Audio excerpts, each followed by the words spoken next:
It's almost like it's real life.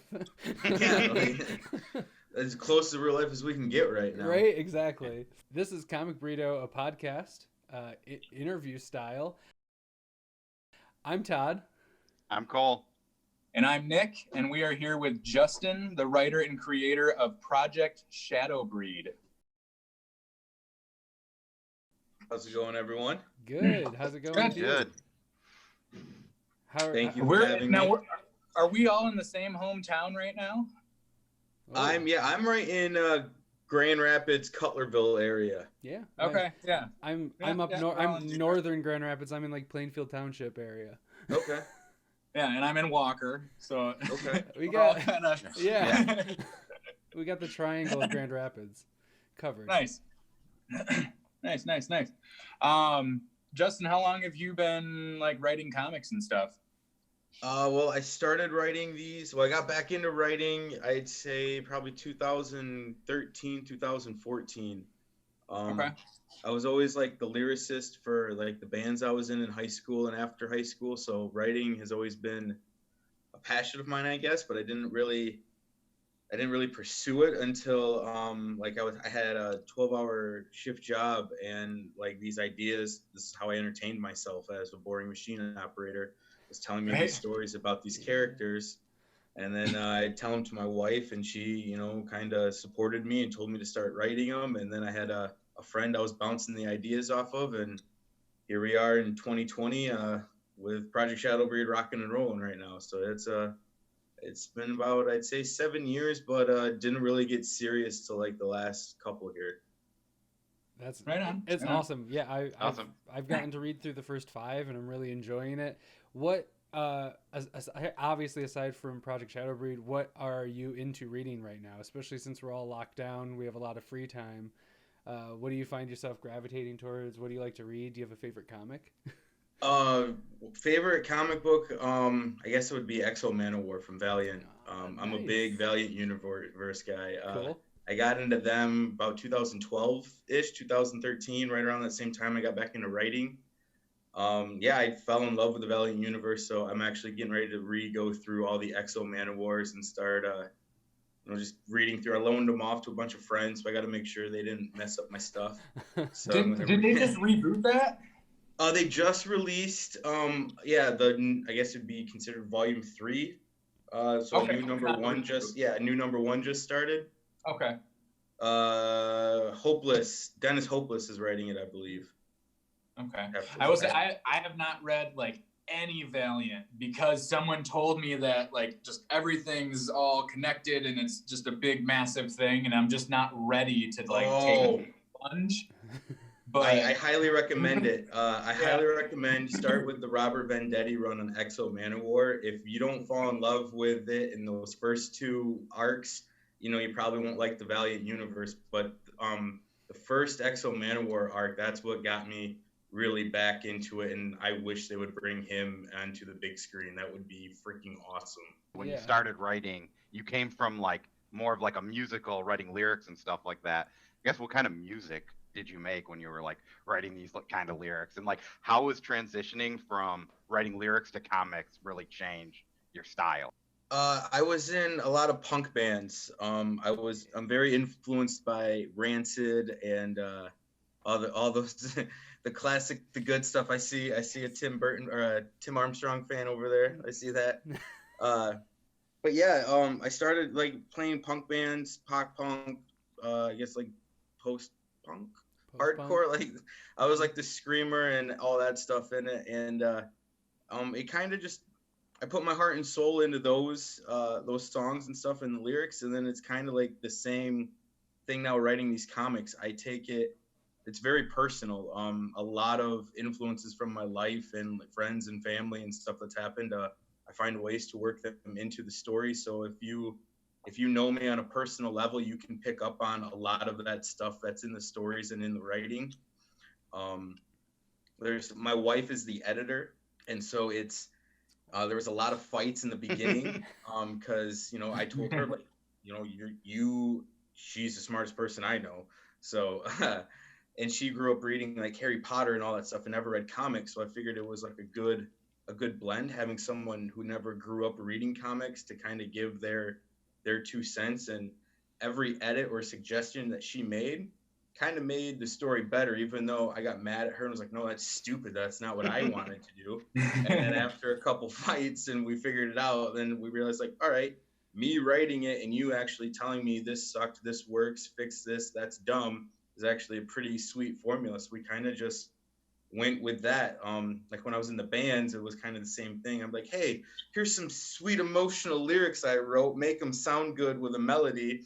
And then when they want to change something, I'd take it like a personal attack, and I had to get over that. Like I was like, oh, you can't take that out. That means something to me. But Sure. if it didn't make the story flow, or the song work, it's kind of pointless having it in there. So it took me a minute to get used to her fixing that stuff for me. But now I guess it works out. So I didn't answer like the question. Oh, that's great. Ranted. I'm sorry. No, I that's good. mean, I definitely think that definitely kind of covered it. But. Yeah, for sure. Okay.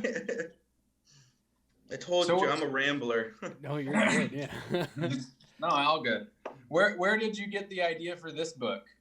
For Project This Shadowbreed. actually, it started as like a game that me and my brothers would play. Growing up in the 90s, we didn't have all these sweet internet connections that the kids have nowadays. So we had to entertain ourselves. Mom locked the door and would just say, be back at dinner. So we'd have to find things to do.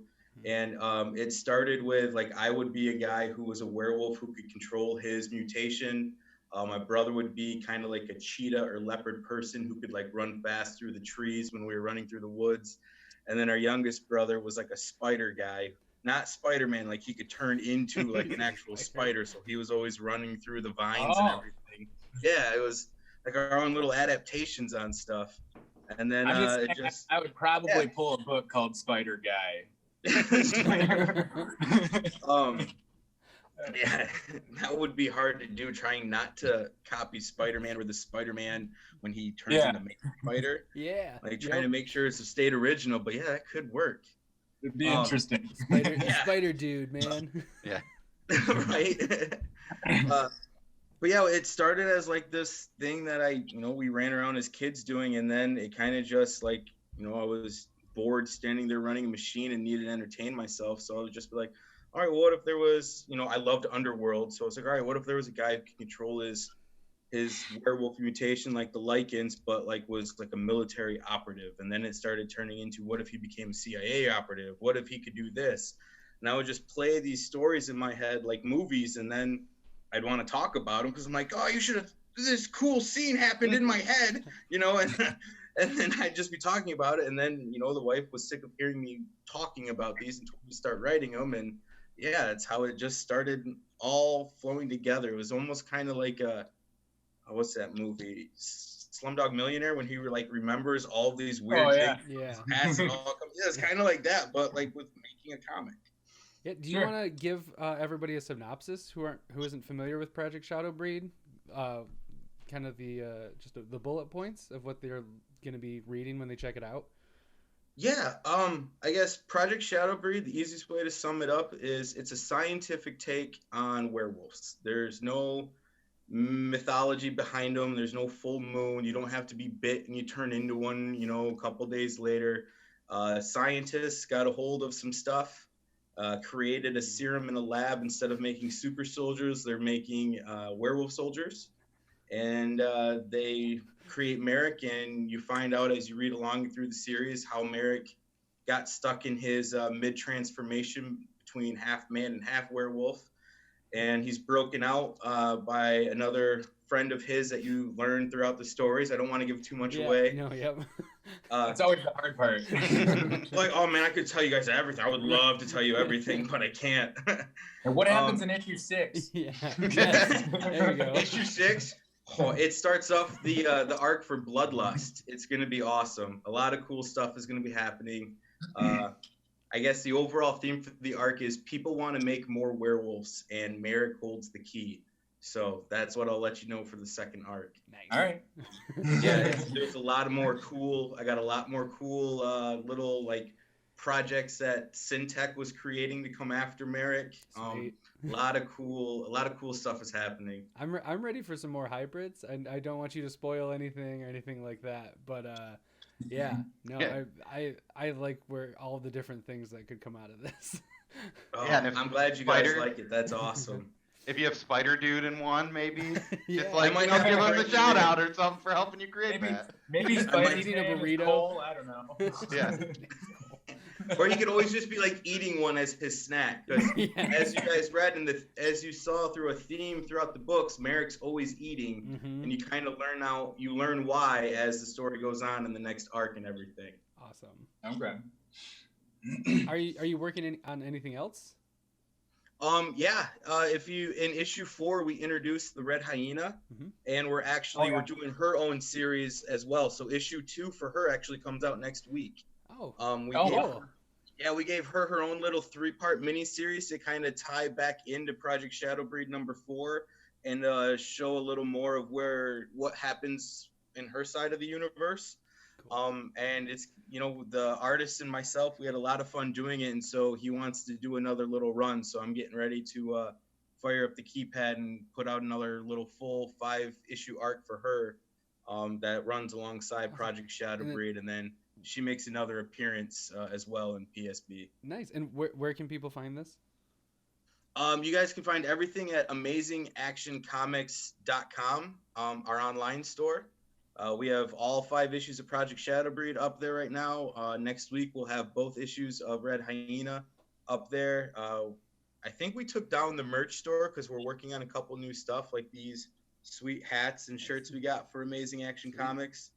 And then we also have posters for Project Shadowbreed and Red Hyena coming out. So we have a lot of cool stuff on there. So it's Sweet. AmazingActionComics.com. Awesome. That's Awesome. cool. We'll link I- that Is down that there, all too. we'll digital, put or is links it in. you have print too, right? Yeah, we have print. Yep, you can order print. I think next month the graphic novel will be available, so you can get very either the nice. singles Cool. for a collection or you can get the graphic novel. And then at the end of the Red Hyena run, she'll have a graphic novel too of all of her issues put together. So yeah, we're trying to do it'd be a lot of June? cool stuff and keep it all together for everyone and ship them out when Awesome. they want them. So June for Project Shadowbreed graphic novel. Yes. Cool. And then I Awesome. think July would be the Red Hyena graphic novel. Sweet. And then August issue 6 of Project Shadowbreed will be out. Awesome. And then they can get into the Bloodlust arc. Yeah, it's called arc is called Bloodlust. Yep. Yeah, usually werewolf stuff isn't necessarily my thing, but I did like the Underworld movies growing up, and I did get that vibe for sure. So when you said that earlier, it was like, yeah, It all clicked? maybe that's what Nice. it is. It just got that little something to it. Well, I wanted to give it as much of a 90s feel as possible. So I mean, I gave you a little bit of Blade and Whistler feel. I give you a little bit of the Underworld. Give you a little bit of the A-Team feel with the van. Like I try to bring in a little bit of the Roadhouse with the humor, like everything from the 80s and 90s that made all of those classic movies and shows. I try to put as much of those in to give everyone that 90s vibe with the comic. Like Merrick's one-liners. You totally get that vibe from it because it's like he can't just do something and walk away. He has to say something. He has to have the last word. Yeah, you gotta have that one-liner before you go because I just did something cool, so I need to say something. We don't have too many explosions for him to walk slowly away from, so I have to give him the one-liners. Yeah, exactly. Those are the 2 options that you have. Yep. What was your? Can I ask you guys? What was your favorite part from the overall arc? I really liked his. I like the trucker character a lot. I like Persuader? the trucker. Yeah. Yeah. I got like Meatloaf vibes from that, and Yes, you did. Yes, you did. that was awesome. I love the loaf. Yes, and then I really liked Leroy's part. I don't want to say too much about it, but I really liked Leroy's part in the thing. Yeah, this is tough without. Yeah, it is tough. I think about it now. I'm like, I just totally had them spoil the comics. Yeah, right. I really like the end of issue 5. Did you guys notice in issue 5 I had a cameo? I might have missed it. Although this is the first time we've seen you, so Oh yeah, that's very true. Yeah. Duh. All right. Well, if you go back now, if you look at my face, go back through and read issue 5. The guy who snitches, he does work with the Gordon Fisherman, getting rid of the people from the cars. Wrong book. It's totally me. Yep. That's funny. Oh The my artist, God. Like they everyone else put in would. my arm tattoos and everything on the character. That's awesome. Yeah, and I totally see. I can't see snitched. your arms, but I know what your arm tattoos look like now. Yeah.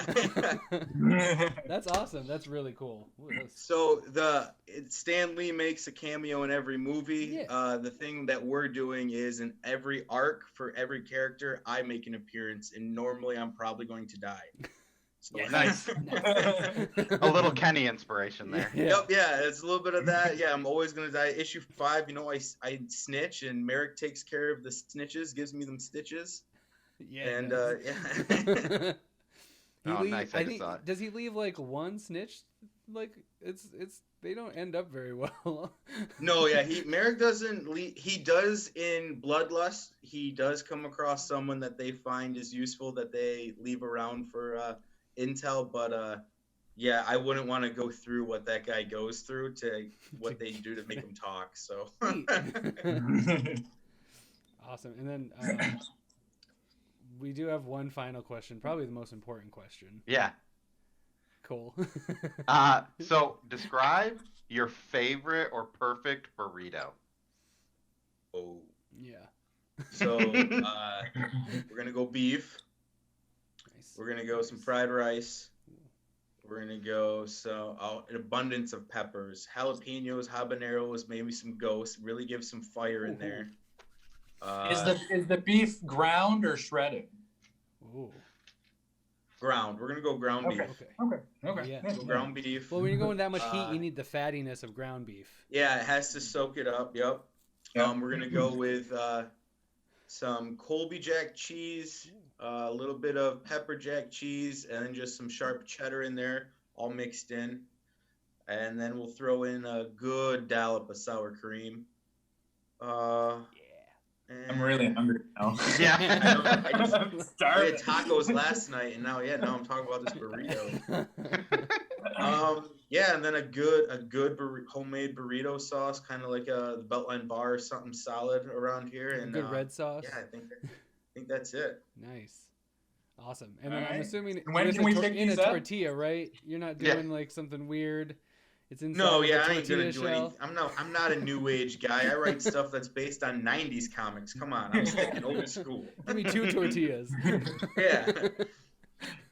Two Awesome. corn tortillas, maybe a little heated up on there to give it a little firmness, but Yeah, yeah, yeah. just wrap that shit up and feed me. Perfect. I like it. This is when we should cut and then we make them and then eat them. Yeah. Right, yeah, and then it cuts. So yeah. Yeah. Next time Or you'll when we just can fix do it in it. post. I guess we I'll- said that was the final, but I guess is there anything else that you want to like put out there or say or anything for anything we missed that anything you want to make sure it's covered? Yeah, any shout outs you want to give or yeah. For people here in West Michigan, in the Grand Rapids area, they can pick up copies of Project Shadowbreed at Goldmine Comics on 54th Street. Tardy's has sometimes. I actually once this quarantine lifts, got to go stock them up with some. And the Vault of Midnight downtown carries us, and we're trying to get into a couple more local shops. We do have set up on the website. When you order from us, you can donate the proceeds to any of the local comic shops that you guys choose to help keep them in business, because we want to, like when we do our variant covers, we only sell those to the comic shops. We're trying to get people to go to comic shops, even though we're only a small little local, not very big company yet. We've had 20 shops across the country believe in us enough to pick us up. So New York, Pennsylvania, Michigan, Ohio, California, Arizona, and Texas all have shops that carry just Project Shadowbreed that we direct ship to. We have more and more signing up as we go along through this quarantine and they get to open up. because we do have people who are just buying the comics offline, who are then going to their shops and showing them, hey, this is a cool deal these guys have. And we've had, I think, 2 or 3 more shops just join up still in quarantine who are waiting to open up fully that they can have us send them some stuff. But yeah, so if you guys want to help out local comic shops, help out local indie creators, amazingactioncomics.com. We have a lot of cool stuff up there. Posters, comics, digital comics. Yeah, and if you like werewolves and high-tech mercs, we're the comic for you. Yeah. I got my 6-year-old or 7-year-old here trying to get me to go make them ice cream right now. Classic. Well, we'll let you get to the ice cream making. So yeah, Justin, it was great talking to you, man. Thank you so much. It was nice talking to you guys too. And anytime you guys want to, again, just shoot me a message. I'd love to talk shop again. Awesome. Awesome. Sounds great. I'm Todd. I'm Cole. I'm Nick. I'm Justin. Yay! Yeah, and this is Comic Burrito Podcast. Thanks for watching. I'm excited for all the quarantine comics to come out because people are churning stuff, and like all of a sudden new ideas are going to be coming out. It'll be interesting. It'll be I've written 4 scripts already. There it is. To carry on for the series for Project Shadowbreed. I'm working on issue 18 and just sent off 11 through 15 to the artist to start working on. Wow. Yeah, we're serious about this one. So yeah, we got a lot of cool stuff coming. Awesome. That's really cool. Yeah, we're gonna be drowning in comics. It's gonna be sweet. Which is the best thing to drown in. Yeah. Right. That's a better Scrooge McDuck vault than gold coins where you just die. Yeah, dive into a bunch of comics and just read whatever one you come up with. Yeah, that's it. Oh, pal, you're not my buddy, pal. Fucking guy.